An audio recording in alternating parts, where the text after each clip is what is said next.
జై శ్రీమన్నారాయణ. చూడండి, మనకి కుబేరుడు అదేవిధంగా లక్ష్మీదేవి ఐశ్వర్యంతో పాటు మీకు ఇంట్లోకి రావాలి అంటే ఏం చేయాలో మనం ఇక్కడ తెలుసుకుందాం.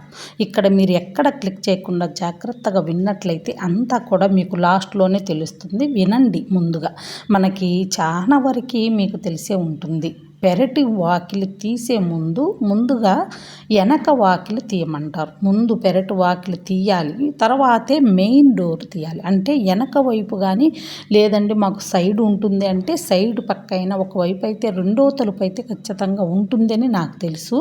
చాలా ఇళ్లల్లో అలాగే ఉంటుంది. కొంతమంది ఇళ్లల్లో ఒకటే తలుపు మెయిన్ గుమ్మమై ఉంటుంది. ఆ వెనక వైపు తలుపు తీసి తర్వాత ముందుగా ఆ మెయిన్ డోర్ అనేది తీయాలి. మనం మెయిన్ డోరు ఇప్పుడు మనము చూడండి, పసుపు అనేది ఇల్లు తుడిచేటప్పుడు ఖచ్చితంగా పసుపు గళ్ళుప్పు అనేది వేయాలి. అవి ఏవి వేయకుండా మనం తడిగుడ్డ పెట్టాము అంటే సూతకాల్లో పెట్టినట్టే వస్తుందట. మనం ఇప్పుడు ఇది వరకైతే పెద్దలు కొంచెం ఆవు పేడ కలిపి కళ్ళాపళ్ళే చల్లుకునేవాళ్ళు నీళ్ళల్లో, లేదంటే ఇల్లు తుడుచుకునేవాళ్ళు, ఇల్లు అలుక్కేవాళ్ళట అప్పట్లో. అయితే పొయ్యి కానీ అవన్నీ కూడా మనకి ఇది వరకు ఇప్పుడంటే గ్యాసులు అవన్నీ వచ్చినాయి కాబట్టి మీరు గ్యాస్ పొయ్యి తుడిచిన ఇల్లు తుడిచిన ఇప్పుడంటే మనకి టైల్స్ కాబట్టి మనకి ఇల్లు తుడిచేటప్పుడైనా కొంచెం పసుపు చిటికెడంతా గళ్ళుప్పు అనేది సముద్రపు ఉప్పు ఉంటుంది. ఆ ఉప్పును మీరు వేసి చల్లి ఇల్లు తుడవండి, మీకు నీట్గా ఉంటుంది. ఇప్పుడు లక్ష్మీదేవి కలకల్లాడుతూ ఉంటుంది. అయితే మనము మెయిన్ గుమ్మం ముందుగా మనం రంగులైన కలర్లైనా వేసుకోవచ్చు. పసుపు కుంకుమ అయితే వేయకండి. మీరు పసుపు కుంకుమ వేస్తే అది తొక్కినా మనకే పాపం వస్తుంది కాబట్టి అందువలన నేను చెప్పేది ఏంటంటే కుబేర ముగ్గు మాత్రం ఖచ్చితంగా మీరు నెలపాటు అంటే మనకి శ్రావణం మొదలవబోతుంది కదా, ఇక శ్రావణ మాసం మొత్తం కూడా మీరు ఈ ముగ్గునైతే వేసుకోండి. గుమ్మంలో కాదండి, మీకు చెప్తాను.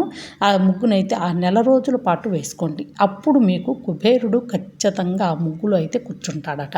ఇప్పుడు నేను పసుపు చుట్టూ చల్లాను కాబట్టి మీకు ఆ చుట్టూ కోణాల్లో పసుపు వేయనవసరం లేదు. ఇక ఆ మధ్యలో మట్టికి కుంకుమ నింపుకుంటే సరిపోతుందట. అమ్మవారు లక్ష్మీదేవి ఇప్పుడు మీకు ఇక్కడ పసుపులో గౌరీదేవి ఉంటుంది, కుంకుమలో లక్ష్మీదేవి ఉంటుంది కాబట్టి అందరు దేవతలు ఇక్కడే మీకు ప్రతిష్ఠించి ఉంటారు అన్నమాట.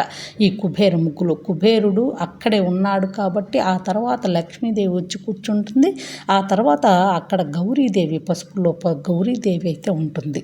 ఇక్కడ మనకి తులసి కోటను పెట్టుకున్నాం. తులసి కోట ముందు ఆ ముగ్గు అయితే ఖచ్చితంగా వేయాలండి. తులసి కోట అనేది మీకు తెలుసు కదా, లక్ష్మీదేవి ఇంకొక స్వరూపం అన్నమాట.